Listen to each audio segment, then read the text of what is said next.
Okay, so today we're going to be talking about real estate. I have Bob Heimpel here with me.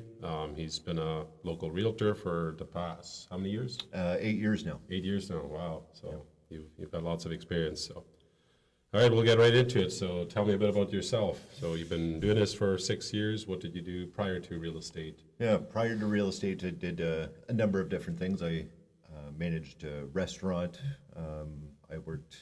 Did landscaping and snow removal in the winter out west for a year. And right before real estate, I actually did some plumbing and heating. So got a little bit of experience and background in that prior to getting into real estate. Everything I did beforehand definitely helped me with get started in my real estate career for sure. So you had experience with construction and real estate. You had experience with dealing with people, obviously, in a restaurant. People get upset with their food, and you probably had lots to learn there. Yeah, there's never a dull moment in the restaurant industry, that's for sure. I believe that. What brokerage did you first start with? Originally, when I first got licensed, I started with Remax in Listowel. So, Okay. And really good experience there and everything. And there was just some changes needed to happen, and for me personally, and that's what led me to end up joining Royal LePage in Listowel. So. Okay, right on. And what are some of the things that you wish you would have done different when you first started? Like, I guess going into it, 8 years of experience, what are some things that you would do different right now if you would have known what you knew now, I guess? I really don't know if there's a whole lot I would have done differently. I just, I don't really pay too close attention to what other agents are doing and stuff. I just kind of do my own thing and, basically tried to just grow my business by getting to know people and them getting to know me and trust me. Okay. Then you were also recently on the, the board of directors, board of Real Estate Association. Can you? Yeah, I'm on the Real Estate Association board of directors. So we used to be Huron-Perth Association of Realtors. And I actually started there as a director in 2020 and kind of went through all the steps and ended up being vice president, president, and past president of that association. Currently you're past president. Well, I'll always be a past president Right. now, right? But currently I am still a director. You're still involved. But we're now the One Point Association of Realtors. So I'm an active member volunteering on the board of directors for our local association. So. Yeah, and I guess for the listeners that don't know what happened in the real estate industry with the board switch, can you go into that a little bit? It's really just about looking at the future, and we want to make sure that we're always doing what's best for our members, all the agents in the area, that kind of thing. So looking at that, it seemed to make a lot more sense for us to merge. It was 4 associations that merged to create the One Point Association of Realtors. And so Which is now part of the Toronto TREB Real Estate Board, or is that? No, that's separate. It's just we're on the same MLS system now. Oh, okay. As what Toronto is. So yeah, but from here on Perth Association of Realtors, we were about 250 members, and now with the One Point Association of Realtors, we have about 2,700 realtors. That there's the small group of us as the directors that are doing everything in their best interests. Okay, right on. Well, we're going to talk about, we've got a couple pointers here. The first one we're going to talk about is open house. There's a big, I believe, a false understanding in open houses. A lot of people get excited about listing their property, and the agent's going to come in every weekend, do a bunch of open house, and that's magically going to sell the property. So what's your experience with open houses? Do they work? Do they not? How is it in these smaller markets like Listowel, these smaller towns? Have you done any recently, or what's your experience? I guess I haven't done one now in a couple of weeks here, but yeah, definitely in my experience, almost 8 years that I've been in real estate, done quite a number of open houses over the years for sure, and they're really hit and miss. I'm definitely not one to do open houses every weekend for one listing kind of thing, so I typically keep it to 1 or 2 open houses for a new listing, and then for any major changes, like a price reduction or something like that, I'd do another open house for. I find that they, not saying that they don't work, they can. There's been very few homes, I would say, in all the open houses I've done that have sold because I had the open house. And even the ones that, where you would have got a buyer from the open house, hadn't you done an open house, they would have probably booked an appointment with their agent anyway, right? So it's not like if you don't do the open house, you would not have sold that property, right? Yeah, that's right. Or those buyers are coming through the property during the open house because their agent isn't able to make it at the time or something. And maybe they book another appointment or they bring an offer just from going through. What are you averaging right now with the market being a bit slower for an open house? Like, is there a lot of times where nobody comes through? Are you getting, 40 people through an open house? What's your experience there? Well, again, it depends on the property and the location, all that kind of stuff, right? There's always all sorts of variables, but there's definitely been a number that we haven't had anybody through, that kind of thing. A few of them you end up with just people wanting to come through just to check out the property because there's been some major changes to it, like the house has been completely renovated or something, so the neighbors want to check it out, that kind of thing. Just really. Then there's been one or two in the last couple of months that I'd say probably had, 20 or so people through, right? So, but again, just totally depends on the property price. And then how much of those, say you have 20 people through there, how many of those can you turn into buyers, or do you find that most of them already have an agent that they're working with? Yeah, I find that the majority of people already have an agent, or they just say that they have an agent because they don't want to. A lot of people look at us like car salespeople, right? Which is unfortunate because we're not. Yeah. It is very different. But yeah, it just makes them feel comfortable. They just say they're working with an agent that way they don't have to worry about me bugging them more or something like that, right? So part of that is, the clients would come there. They don't feel that pressure maybe from the agent that they're working with, but at the same time, are they getting full representation? Because when you're out doing an open house, you are representing the seller. It's not necessarily in your best interest to represent that buyer for that property. So would you say that there's times where maybe buyers go through an open house and they're looking at it, they get excited about it, and maybe if they have an agent, that agent isn't there with them? Is there times where maybe they're not getting full representation, maybe they're not, looking at all the details of the house? Yeah, I mean, could very well be, because absolutely. When I'm doing an open house for the seller, I'm under contract with the seller, right? So I'm representing their best interests. So when buyers walk in, if they don't have representation or anything, then they're really on their own. I can answer basic questions to them. On the legal side of things, I can only answer the basic questions and basically the stuff that's public information, right? That you can find on Realtor.ca and that kind of thing. So if they want more details about that, then we have to go further, and actually I would have to start representing them and provide them with the REGO information guide and go all through the steps and have them sign a contract. Right, because I've had it before where some of my clients, they call me and they're ready to put an offer. I'm like, what property? Well, this property.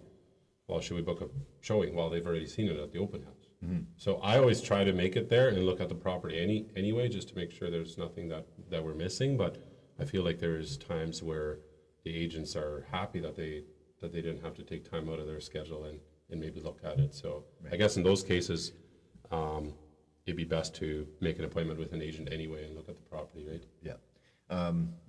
Personally, the way I do it, there's been the odd time where I just send clients to an open house or something if I'm not able to make it, or that's when works for them, right? So depending on work schedules and that kind of thing. So if I'm not able to make it to the open house, they go and I'll book another appointment another day to go and check it out myself.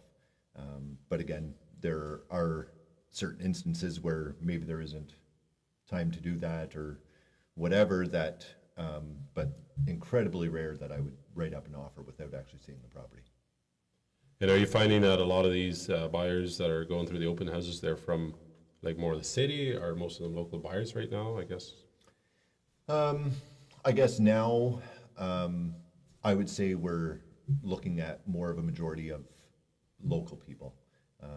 The people moving from the city and stuff really it slowed down quite a bit.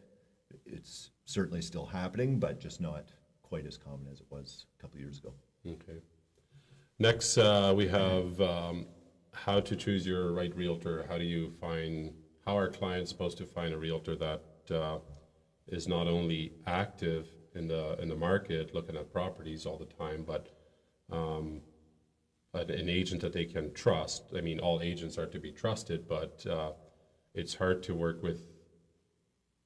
I feel it's hard to work with an agent that only sells one or two houses. They just don't have the knowledge in the current market, especially in this, up and down market that we've had in the last number of years. Yeah. And, even though somebody maybe only sells one or two houses a year kind of thing, doesn't mean that they're awful at their job or something like that, right? Yeah, they're definitely more inexperienced, but they're still hopefully going to do their due diligence and everything as well, right? So what I tend to tell people, the way I do things is I really just want to have conversations with people, right? Because when you're choosing a realtor, you want to make sure your personalities don't clash, right? You want to make sure that you get along, all that kind of stuff. So, yeah, have a conversation, discuss the process, go over, what to do first and before you actually start looking at houses, that kind of thing. So the secret to actually choosing a realtor, I mean, you can interview realtors or just start having conversations with a few of them and see how you feel after speaking with them. Also, I think another way would be just to, in your town, if you see majority of signs are by this agent, well, that there's a good sign that agent is very educated and knows the market and has done a number of things right in order to get those listings, right? Absolutely, for sure. Yep. The other thing I wanted to talk a bit about was agents and social media. There's a lot of agents that have phenomenal videos on social media, but does that mean they're good agents? Does that mean they're the right agents for you? Even if it's a perfect agent or perfect video and it looks like this could be the agent that would represent you the best. Yeah.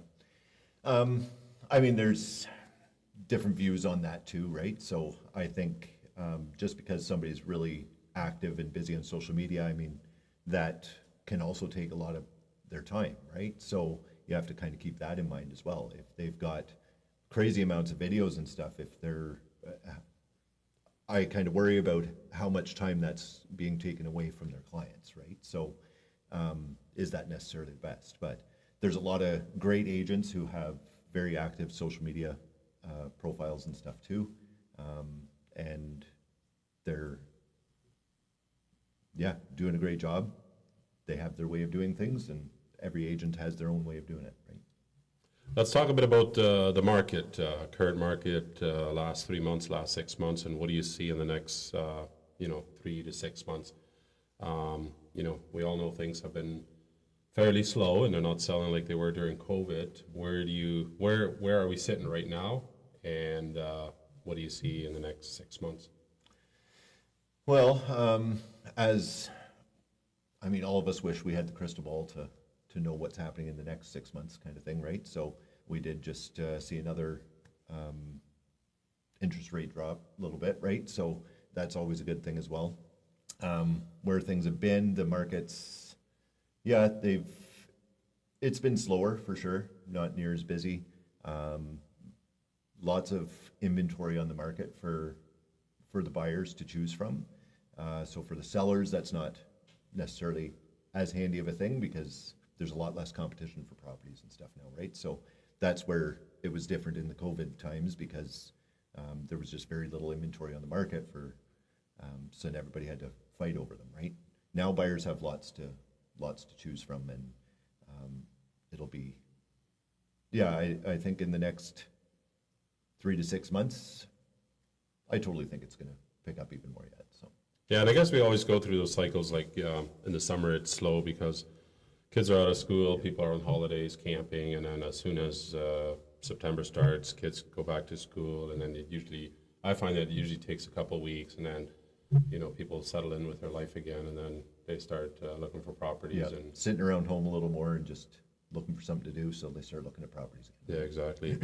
What do you see in terms of inventory? Like, my experience has been looking on Realtor.ca, looking at properties that, I think over half of the stuff is just overpriced, and I think that's a big reason why it doesn't sell. What's your take on that? It is. Then there's, the odd property too that has been sitting for quite a while. I think it's priced well and everything.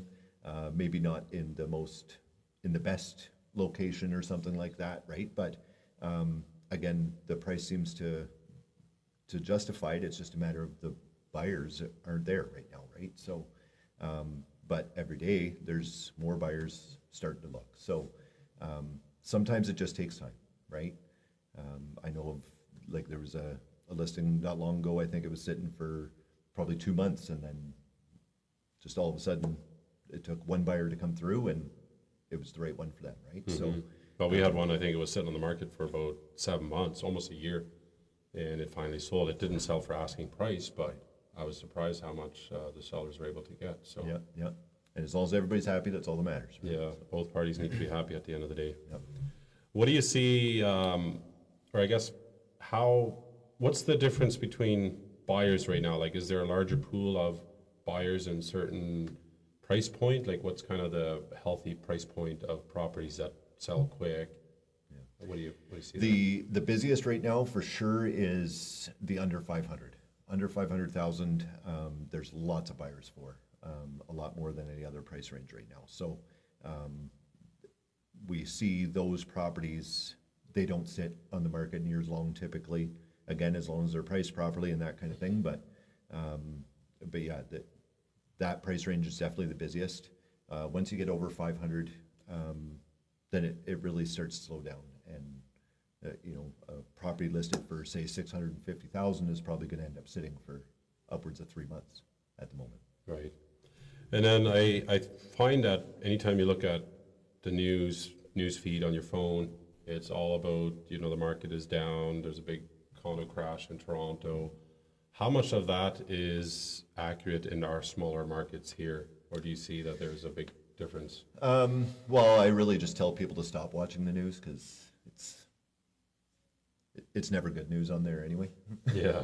But yeah, the news outlets and stuff tend to focus a lot more on the larger city centers kind of thing, right? So yeah, Toronto, Kitchener-Waterloo, London, whatever, right? The larger cities.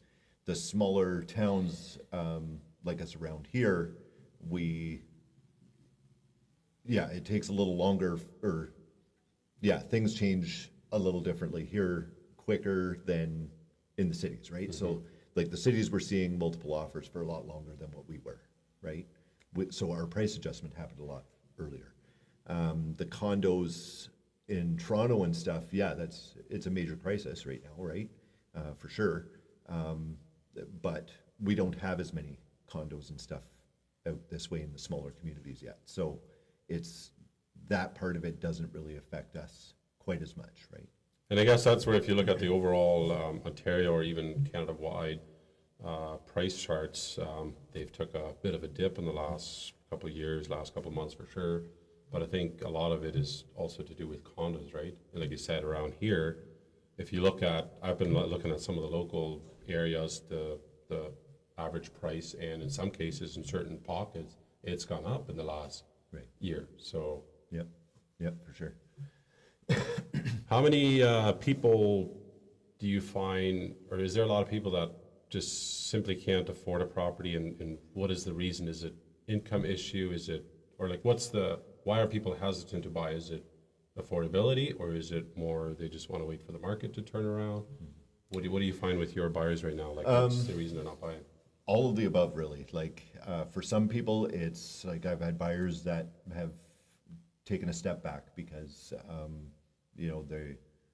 they just can't get enough to get what they want right now, right? They don't want to settle so much. They don't want a $400,000 home instead of the $600,000 home, right? So Some of them took a step back because of job security, that kind of thing, right? So, especially with everything else going on in the economy and that, some people just, they can't get the approvals, the pre-approval now for the mortgage. So, yeah, that's really probably one of the biggest things I would say with them. And then, yeah, for a lot of people, it's their income isn't there, they can't get the mortgages, and the odd one is, yeah, just want to hang back a little bit and wait for things to turn around. Well, it's going to happen. Do you want to wait for it to turn around because maybe the prices are going to be going back up by then already, right? So Yeah, what I always tell clients too, like if we are in the start of the dip or in the middle of the dip or maybe even upwards of that dip now, it's hard to time that perfectly. So I think it's wise to start looking for properties right now, start negotiating, and also you can get a lot of properties for substantially lower than they're listed for. right, and it depends on the person too, because what does the buyer want, right? Are they looking at a short-term thing? Because yeah, if they're just looking to buy something for short-term, they're not likely gonna, it could go either way right now, right? So at this point, but if they're purchasing a home for as a long-term thing for themselves, then even though we're down right now, it's likely going to be up in 5 or 10 years, right? Well, especially if you lock in your interest rates, you can always refinance after once the rates drop a bit and prices go up, right? Right. Yeah. And the mortgage interest rates aren't that bad right now, right? So they're not bad compared to what they were about a year or two ago. That's right, exactly. So, and then you think about, what was it, 40 years ago or whatever, what the interest rates were. 18%. This is real cheap, so. Although our prices are a little bit higher than they were back then, but. Well, that's great. That I think should answer a lot of questions for our listeners. So, yeah, thanks for coming out. Yeah, not a problem. Hopefully people can just, if they have more questions or anything, they can reach out anytime for sure. Yeah, we'll leave the contact information for Bob here in the comment section. And until next time, we'll see you later. Take care.